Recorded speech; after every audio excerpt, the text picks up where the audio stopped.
A common type of trap for you in IELTS to mislead you is that there would be a few, maybe one or two even, potential wrong answers would be provided for you to test you to see if you can actually detect the correct answer. It might sound a little vague at this point, but to elaborate on it, you know, in how in listening test task one, there is usually two people talking, often on the phone. For example, someone could be calling some kind of a reception of a club or somewhere, you know, to get some information. Sometimes it is like somebody's calling to get some information about getting the membership in a sports club, or it could be somebody's calling to book an air ticket for some place or something. So what happens is that if somebody asks, for example, when does the next train to London leave? So the person is asking on the phone, when is the next train to London? Now the answer would start usually something like this. The next train to London leaves at 6:30.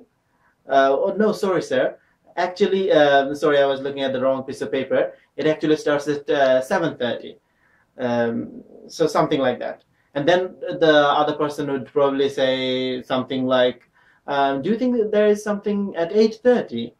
Then the woman probably says, no, the next one is 7:30 and afterwards is 10 o'clock or whatever.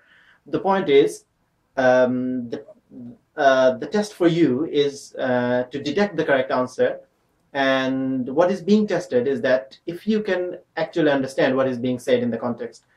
Otherwise, if you have been asked what time the train leaves, and you know that the answer is supposed to be a time, and only 7:30 is said, then quite understandably you'd guess that this is the answer, even if you don't understand the rest of the sentence or anything. But if 6:30 is said, 7:30 is mentioned, and then 8:30 is mentioned as well, then you have to actually understand what is being said and get the correct one. So the trap is to mislead you, or in other sense, you can say to test you that if you can actually understand what is being said. So what you need to do is be aware. Don't just write down any answer that you hear. Try to actually understand what is being said and get the correct one out of that. Sometimes the correct one is repeated, like if the woman says the next next train leaves at 7:30, and the person who's calling would maybe say, okay, so the train is at 7:30 or something, or maybe say, okay, can I book a ticket for 7:30, just to confirm that that is the correct answer sometimes. So that's more like it. So stay tuned. See you again. Bye-bye.